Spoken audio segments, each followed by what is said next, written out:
to address this August digital gathering. Honorable Prime Minister.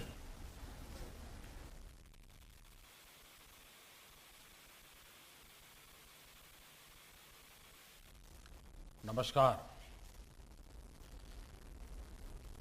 कार्यक्रम में मेरे साथ जुड़ रहे कैबिनेट के मेरे सभी सहयोगीगण, राज्यों के माननीय राज्यपाल, सभी सम्मानित मुख्यमंत्री, उप मुख्यमंत्री, राज्य सरकारों के मंत्रीगण, उपस्थित शिक्षाविद, अध्यापकगण, सभी अभिभावक और मेरे प्रिय युवा साथियों, नई राष्ट्रीय शिक्षा नीति को एक साल पूरा होने पर सभी देशवासियों और विशेषकर सभी विद्यार्थियों को बहुत बहुत शुभकामनाएं। बीते एक वर्ष में देश के आप सभी महानुभावों, शिक्षकों, प्रधानाचार्यों, नीतिकारों ने राष्ट्रीय शिक्षा नीति को धरातल पर उतारने में बहुत मेहनत की है। कोरोना के इस काल में भी लाखों नागरिकों से, शिक्षकों, राज्यों, ऑटोनोमस बॉडीज से सुझाव लेकर टास्क फोर्स बनाकर नई शिक्षा नीति का चरणबद्ध तरीके से लागू किया जा रहा है। बीते एक वर्ष में राष्ट्रीय शिक्षा नीति को आधार बनाकर अनेक बड़े फैसले लिए गए हैं। आज इसी कड़ी में मुझे बहुत सारी नई योजनाएं, नए इनिशिएटिव्स, इसकी शुरुआत करने का सौभाग्य मिला है। साथियों, ये महत्वपूर्ण अवसर ऐसे समय में आया है जब देश आजादी के 75 साल का अमृत महोत्सव मना रहा है। आज से कुछ ही दिन बाद 15 अगस्त को हम आजादी के 75वें साल में प्रवेश भी करने जा रहे हैं। एक तरह से नई राष्ट्रीय शिक्षा नीति का इम्प्लीमेंटेशन आजादी के अमृत महोत्सव का प्रमुख हिस्सा बन गया है।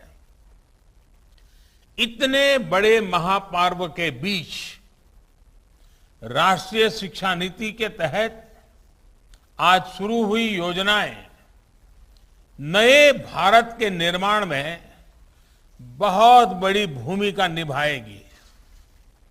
भारत के जिस सुनहरे भविष्य के संकल्प के साथ आज हम आजादी का अमृत महोत्सव मना रहे हैं, उस भविष्य की ओर हमें आज की नई पीढ़ी ही ले जाएगी। भविष्य हम कितना आगे जाएंगे, कितनी ऊंचाई प्राप्त करेंगे, ये इस बात पर निर्भर करेगा कि हम अपने युवाओं को वर्तमान में यानी आज कैसी शिक्षा दे रहे हैं,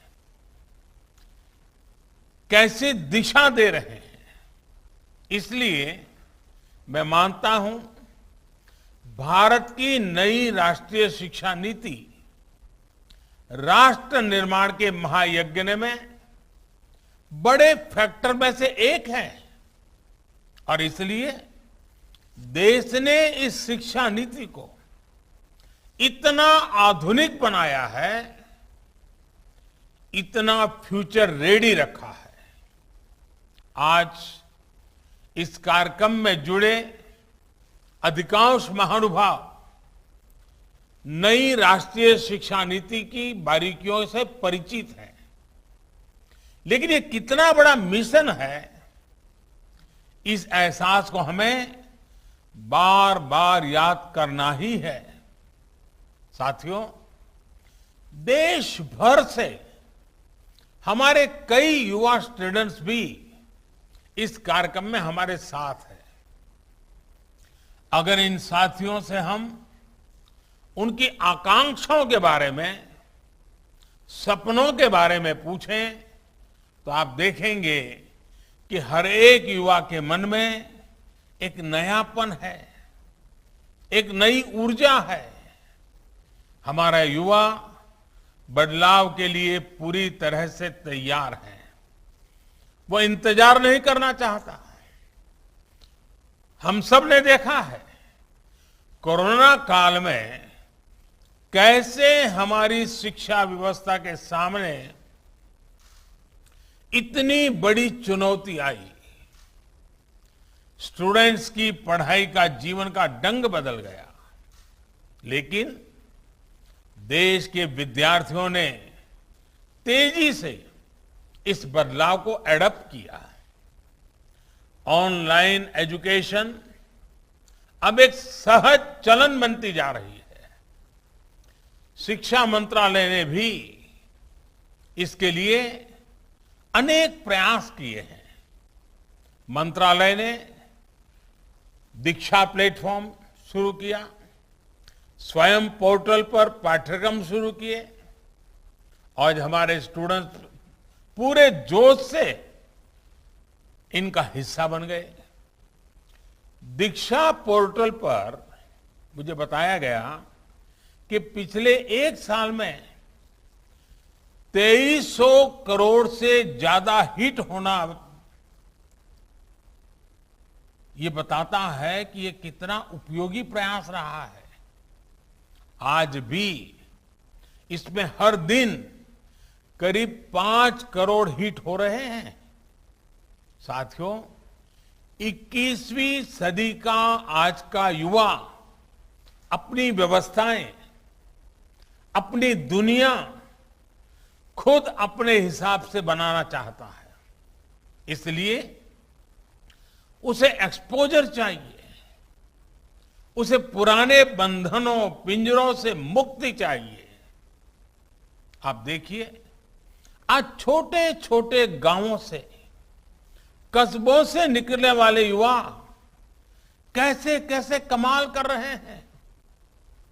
इन्हीं दूर दराज इलाकों और सामान्य परिवारों से आने वाले युवा आज टोक्यो ओलंपिक्स में देश का झंडा बुलंद कर रहे हैं, भारत को नई पहचान दे रहे हैं। ऐसे ही करोड़ों युवा आज अलग अलग क्षेत्रों में असाधारण काम कर रहे हैं, असाधारण लक्ष्यों की नींव रख रहे हैं। कोई कला और संस्कृति के क्षेत्र में पुरातन और आधुनिक के फ्यूजन से नई विधाओं को जन्म दे रहा है। कोई रोबोटिक्स के क्षेत्र में कभी साईफाई मानी जाने वाली कल्पनाओं को हकीकत में बदल रहा है। कोई आर्टिफिशियल इंटेलिजेंस के क्षेत्र में मानवीय क्षमताओं को नई ऊंचाई दे रहा है, तो कोई मशीन लर्निंग में नए माइलस्टोन्स की तैयारी कर रहा है। यानी हर क्षेत्र में भारत के युवा अपना परचम लहराने के लिए आगे बढ़ रहे हैं। यही युवा भारत के स्टार्टअप इकोसिस्टम को रिवॉल्यूशनलाइज कर रहे हैं। इंडस्ट्री 4.0 में भारत के नेतृत्व को तैयार कर रहे हैं और डिजिटल इंडिया को नई गति दे रहे हैं। आप कल्पना करिए, इस युवा पीढ़ी को जब इनके सपनों के अनुरूप वातावरण मिलेगा तो इतनी शक्ति कितनी ज्यादा बढ़ जाएगी। और इसलिए नई राष्ट्रीय शिक्षा नीति युवाओं को ये विश्वास दिलाती है कि देश अब पूरी तरह से उनके साथ है, उनके हौसलों के साथ है। जिस आर्टिफिशियल इंटेलिजेंस के प्रोग्राम को अभी लॉन्च किया गया है, वो भी हमारे युवाओं को फ्यूचर ओरिएंटेड बनाएगा। एआई ड्रिवन इकोनॉमी के रास्ते खोलेगा। शिक्षा में ये डिजिटल रिवॉल्यूशन पूरे देश में एक साथ आए, गांव शहर सब समान रूप से डिजिटल लर्निंग से जुड़े, इसका भी ख्याल रखा गया है। नेशनल डिजिटल एजुकेशन आर्किटेक्चर यानी एनडीआर और national education technology forum NETF इस दिशा में पूरे देश में डिजिटल और टेक्नोलॉजिकल फ्रेमवर्क उपलब्ध कराने में अहम भूमिका निभाएंगे। युवा मन जिस दिशा में भी सोचना चाहे, खुले आकाश में जैसे उड़ना चाहे, देश की नई शिक्षा व्यवस्था उसे वैसे ही अवसर उपलब्ध कराएगी। साथियों, बीते एक वर्ष में आपने भी ये महसूस किया होगा कि राष्ट्रीय शिक्षा नीति को किसी भी तरह के दबाव से मुक्त रखा गया है। जो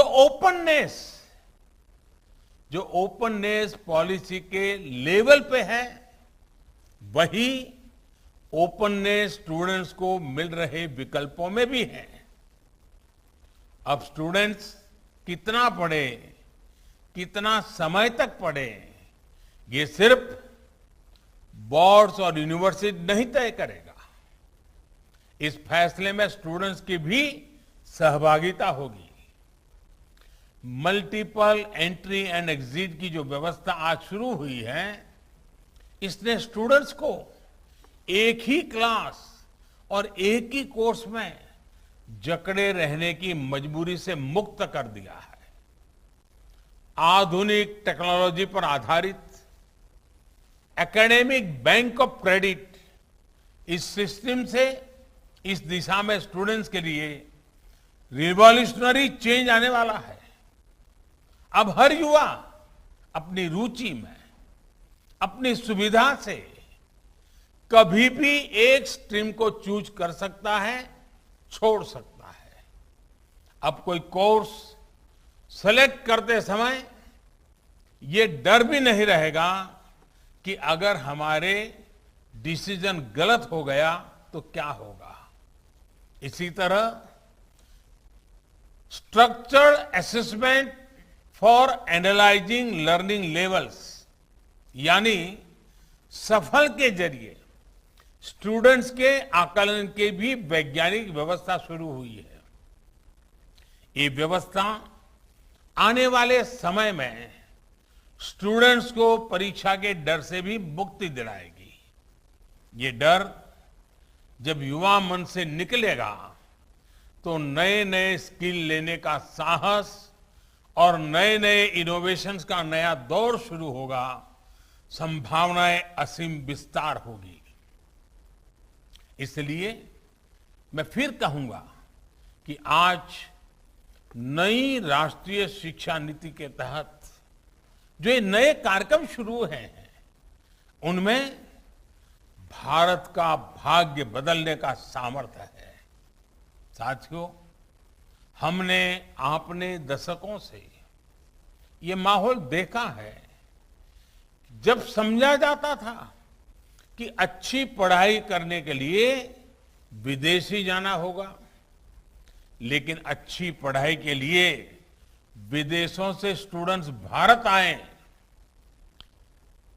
बेस्ट इंस्टीट्यूशंस भारत आए, ये अब हम देखने जा रहे हैं। ये जानकारी बहुत उत्साह बढ़ाने वाली है कि देश की 150 से ज्यादा यूनिवर्सिटीज में ऑफिस ऑफ इंटरनेशनल अफेयर्स स्थापित किए जा चुके हैं।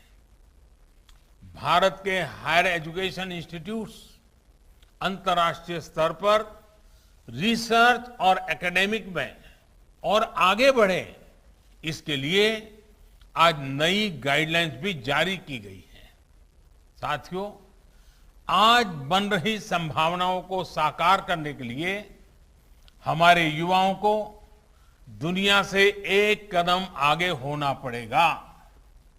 एक कदम आगे का सोचना ही पड़ेगा। हेल्थ हो, डिफेंस हो, इंफ्रास्ट्रक्चर हो, टेक्नोलॉजी हो, देश को हर दिशा में समर्थ और आत्मनिर्भर होना होगा। आत्मनिर्भर भारत का ये रास्ता स्किल डेवलपमेंट और टेक्नोलॉजी से होकर जाता है, जिस पर एनईपी में विशेष ध्यान दिया गया है। मुझे खुशी है कि बीते एक साल में 1200 से ज्यादा उच्च शिक्षा संस्थानों में स्किल डेवलपमेंट से जुड़े सैकड़ों नए कोर्सेज को मंजूरी दी गई है। साथियों, शिक्षा के विषय में पूज्य बापू महात्मा गांधी कहा करते थे, राष्ट्रीय शिक्षा को सच्चे अर्थों में राष्ट्रीय होने के लिए राष्ट्रीय परिस्थितियों को रिफ्लेक्ट करना चाहिए। बापू के इसी दूरदर्शी विचार को पूरा करने के लिए स्थानीय भाषाओं में मदर लैंग्वेज में शिक्षा का विचार एनईपी में रखा गया है। अब हायर एजुकेशन में मीडियम ऑफ इंस्ट्रक्शन के इसके लिए स्थानीय भाषाओं में भी एक विकल्प होगी।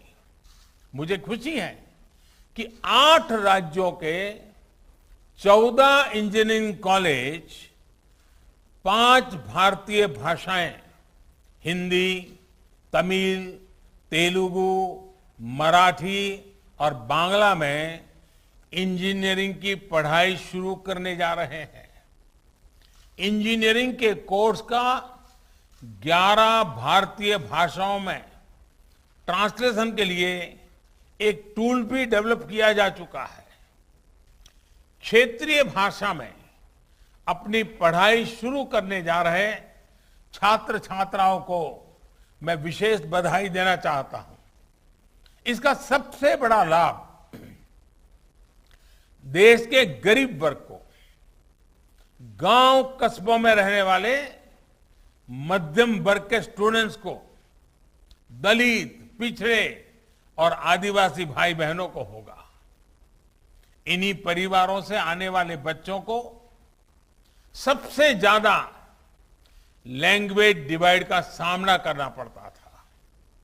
सबसे ज्यादा नुकसान इन्हीं परिवार के होनहार बच्चों को उठाना पड़ता था। मातृभाषा में पढ़ाई से गरीब बच्चों का आत्मविश्वास बढ़ेगा, उनके सामर्थ्य और प्रतिभा के साथ न्याय होगा। साथियों, प्रारंभिक शिक्षा में भी मातृभाषा को प्रोत्साहित करने का काम शुरू हो चुका है। जो विद्या प्रवेश प्रोग्राम आज लॉन्च किया गया, उसकी भी इसमें बहुत बड़ी भूमिका है। प्ले स्कूल का जो कंसेप्ट अभी तक बड़े शहरों तक ही सीमित है, विद्या प्रवेश के जरिए वो अब दूर दराज के स्कूलों तक जाएगा, गांव-गांव जाएगा। ये प्रोग्राम आने वाले समय में यूनिवर्सल प्रोग्राम के तौर पर लागू होगा और राज्य भी अपनी अपनी जरूरत के हिसाब से इसे लागू करेंगे। यानी देश के किसी भी हिस्से में बच्चा अमीर का हो या गरीब का हो, उसकी पढ़ाई खेलते और हंसते हुए ही होगी, आसानी से होगी। इस दिशा का ये प्रयास है और जब शुरुआत मुस्कान के साथ होगी तो आगे सफलता का मार्ग भी आसानी से ही पूरा होगा। साथियों, आज एक और काम हुआ है जो मेरे हृदय के बहुत करीब है, बहुत संवेदनशील है। आज देश में 3 लाख से ज्यादा बच्चे ऐसे हैं जिनको शिक्षा के लिए सांकेतिक भाषा की आवश्यकता पड़ती है। इसे समझते हुए भारतीय साइन लैंग्वेज को पहली बार एक भाषा विषय यानी एक सब्जेक्ट का दर्जा प्रदान किया गया है। अब छात्र इसे एक भाषा के तौर पर भी पढ़ पाएंगे। इससे भारतीय साइन लैंग्वेज को बहुत बढ़ावा मिलेगा। हमारे दिव्यांग साथियों को बहुत मदद मिलेगी। साथियों, आप भी जानते हैं कि किसी भी स्टूडेंट की पूरी पढ़ाई में उसके जीवन में बड़ी प्रेरणा उसके अध्यापक होते हैं। और हमारे यहां तो कहा गया है, गुरौ न प्राप्यते यत् यत् तत् न अन्य अत्रापि अभ्यते लभ्यते। अर्थात जो गुरु से प्राप्त नहीं हो सकता वो कहीं प्राप्त नहीं हो सकता। यानी ऐसा कुछ भी नहीं है जो एक अच्छा गुरु, अच्छा शिक्षक मिलने के बाद दुर्लभ हो।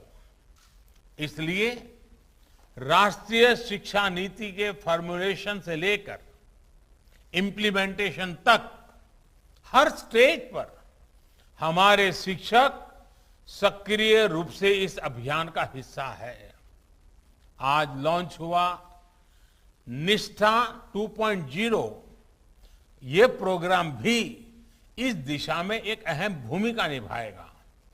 इस प्रोग्राम के जरिए देश के शिक्षकों को आधुनिक जरूरतों के हिसाब से ट्रेनिंग भी मिलेगी और वो अपने सुझाव भी विभाग को दे पाएंगे। मेरा आप सभी शिक्षकों से, एकेडमिशियन से अनुरोध है कि इन प्रयासों में बढ़ चढ़ करके हिस्सा लीजिए, अधिक से अधिक योगदान दीजिए। आप सभी शिक्षा के क्षेत्र में इतना अनुभव रखते हैं, व्यापक अनुभव के धारक है, इसलिए जब आप प्रयास करेंगे तो आपके प्रयास राष्ट्र को बहुत आगे लेकर जाएंगे। मैं मानता हूं कि इस कालखंड में हम जिस भी भूमिका में हैं, हम सौभाग्यशाली हैं कि हम इतने बड़े बदलावों के गवाह बन रहे हैं। इन बदलावों में सक्रिय भूमिका निभा रहे हैं। आपके जीवन में ये स्वर्णिम अवसर आया है कि आप देश के भविष्य का निर्माण करेंगे, भविष्य की रूपरेखा अपने हाथों में खींचेंगे। मुझे पूरा विश्वास है आने वाले समय में जैसे जैसे नई राष्ट्रीय शिक्षा नीति के अलग अलग फीचर्स हकीकत में बदलेंगे, हमारा देश एक नए युग का साक्षात्कार करेगा। जैसे जैसे हम अपनी युवा पीढ़ी को एक आधुनिक और राष्ट्रीय शिक्षा व्यवस्था से जोड़ते जाएंगे, देश आजादी के अमृत संकल्पों को हासिल करता जाएगा। इन्हीं शुभकामनाओं के साथ मैं अपनी बात समाप्त करता हूं। आप सब स्वस्थ रहें और नई ऊर्जा के साथ आगे बढ़ते रहें। बहुत बहुत धन्यवाद।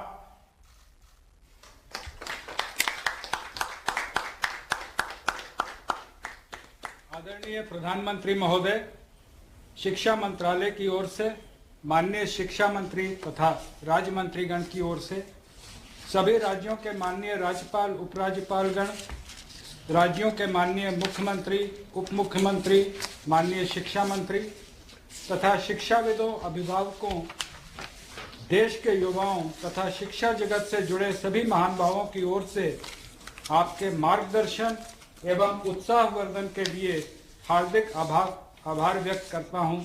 धन्यवाद। जय हिंद।